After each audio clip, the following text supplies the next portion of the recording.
पंचायती राज संस्थाएं हैं और ग्राम कचहरी की जो संस्थाएं हैं बिहार में जो संवैधानिक दर्जा प्राप्त है और उस संवैधानिक दर्जा प्राप्त संस्था को जो निर्वाचित सरकार है, गांव की सरकार है, और गांव की सरकार को सरकार में बैठे हुए मुख्यमंत्री जी का निर्णय होता है और निर्णय के विपरीत काम करने वाले वैसे लोग अधिकारी हैं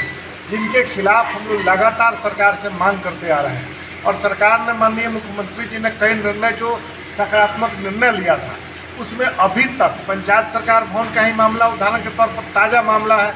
उसके बाद आर्म्स का मामला है, उसके बाद आपका विवाह भवन का मामला है। तो कई ऐसे मामले हैं जिसको लेकर के मुख्यमंत्री का निर्णय सकारात्मक हुआ था, जन्म मृत्यु प्रमाण पत्र में भी सकारात्मक निर्णय हुआ था, लेकिन उसका अमली जामा अभी तक नहीं पहनाया जा रहा है। तो हम लोगों का साफ साफ है, सरकार से मांग भी है और आगामी 24 अगस्त को जो बापू सभागार पटना में हम लोगों का महासम्मेलन, जनप्रतिनिधि महासम्मेलन है, जिसमें बिहार के तमाम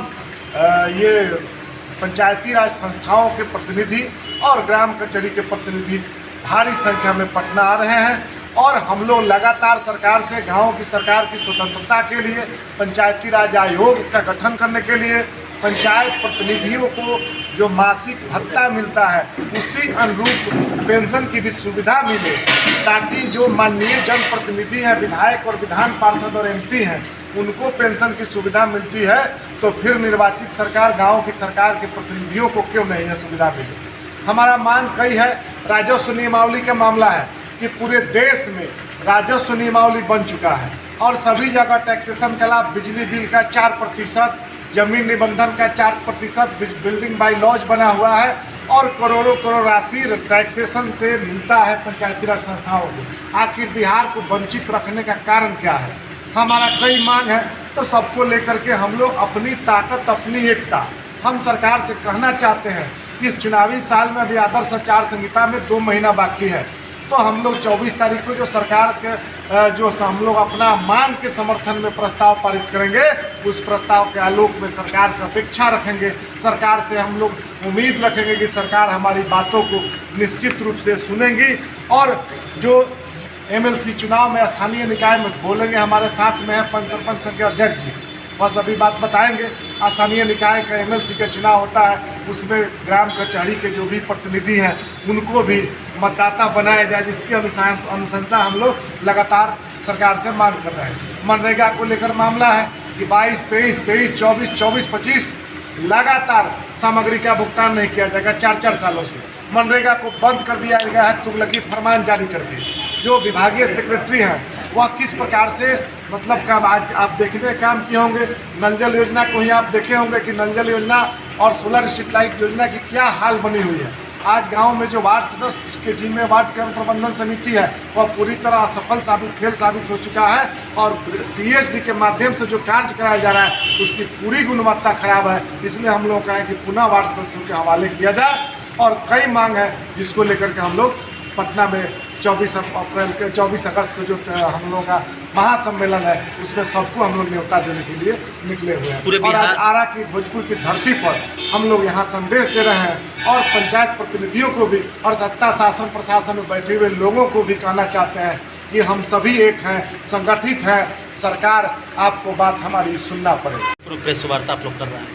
देखिए 24 अगस्त को हम लोग माननीय प्रदेश अध्यक्ष के नेतृत्व में हम लोग बहुत बड़ा रैली करने जा रहे हैं और सारे अभी देखा ना कि प्रदेश अध्यक्ष जी और माननीय प्रदेश अध्यक्ष जी सरपंच संघ के बताए, तो हम यही कहेंगे, ज़्यादा कुछ नहीं कहेंगे कि आज इन लोगों का, दोनों आदमी का भोजपुर की धरती पर स्वागत है और साथ में उपस्थित और भोजपुर जिले में अलग अलग क्षेत्र में जो आज कार्यक्रम है वहाँ उपस्थित लोगों से हम आग्रह करेंगे कि हम लोग हमेशा भोजपुर की धरती, माँ अरन देवी की धरती है, हम लोग 24 तारीख को बापू सभागार में पूरे बिहार के जितने भी जिले आएंगे उससे ज़्यादा हम लोग बढ़ चढ़ हिस्सा लेने का काम करेंगे। और तमाम मुखिया का आह्वान करते हैं, तमाम त्रिस्तरीय जनप्रतिनिधियों का आह्वान करते हैं कि प्रत्येक पंचायत से 4-5 गाड़ी भरकर हम लोग जाने का काम करेंगे और बापू सभागार भरने का काम करेंगे। 25 का चुनाव काफ़ी निश्चित तौर पर अभी प्रदेश अध्यक्ष जी ने हमारे सरपंच सर के बताया कि अगर हमारी बात को नहीं सुना जाएगा, हमारे बिहार सरकार के माध्यम से अगर बिहार सरकार हमारी बात को नहीं सुनती है तो निश्चित तौर पर हम खुला ये बात कहते हैं कि मुखिया के साथ साथ त्रिस्तरीय जनप्रतिनिधि सरकार का विरोध करने का काम करें। राज्य सरकार और इसके शासन प्रशासन के आला अधिकारी निरंतर हम पंचायत के अधिकारों का हनन करने का कार्य किया है। आप एग्जाम्पल के तौर पे देख सकते हैं कि भारतीय संविधान के अनुच्छेद 40 के 73वें संशोधन से पंचायती राज व्यवस्था शक्ति में आई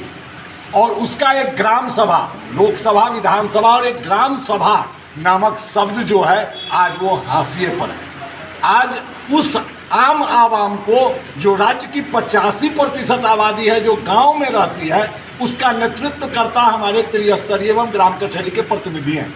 पंच हैं, वार्ड हैं, जिला परिषद है, मुखिया है, प्रमुख हैं, उप प्रमुख हैं, पंचायत समिति हैं। ये इनके 85% का प्रतिनिधित्व करते हैं। लेकिन दुर्भाग्य और विडंबना है कि 85% को प्रतिनिधित्व करने वाला आज हाशिए पर है और एक विधानसभा से अगर 3 बार जीतने वाला हमारा एमएलए 3 बार पेंशन उठा रहा है,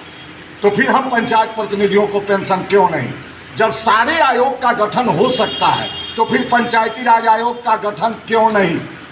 जब सभी जनप्रतिनिधियों को स्थानीय निकाय एमएलसी चुनाव में वोटिंग राइट्स मिल सकता है तो हम ग्राम कचहरी प्रतिनिधियों को क्यों नहीं? इन तमाम विषयों को लेकर आज मनरेगा में देख लीजिए कि लगभग 1 करोड़ से अधिक आम आवाम जो गांव में निवास करती है, जो कृषक हैं, मजदूर हैं, आज उनको रोजगार नहीं मिल रहा है। मुखिया जी लोग आग्रह विनती करते करते थक रहे हैं, शासन प्रशासन सुन नहीं रहा है। इसलिए आगामी 24 अगस्त 2025 को ऐतिहासिक बापू सभागार में सभी त्रिस्तरीय एवं ग्राम कचहरी के प्रतिनिधि उपस्थित होंगे और जो मांग अब तक पूरे हुए हैं उसको जमीनी हकीकत बनाने के लिए प्रस्ताव पारित करेंगे और जो शेष लंबित हमारे मांग है, वो टैक्सेशन का हो या जो भी मांगे हैं हमारे मांग पत्र में अंकित है, उस आशय का प्रस्ताव पारित करके राज्य व केंद्र सरकार को समर्पित करेंगे और पुनः आग्रह करेंगे कि अभी लगभग 2 महीने का समय शेष है, सामने बिहार विधानसभा नामक समर है। इस 2 महीने के अंदर हमारे त्रिस्तरीय एवं ग्राम कचहरी प्रतिनिधियों का जो मांग है, डिमांड्स है, जो 24 अगस्त को पारित होगा उसे 100% लागू करें, अन्यथा विधानसभा चुनाव में भी हम अपनी अहम भूमिका निभाने के लिए तैयार हैं। किस तरह की भूमिका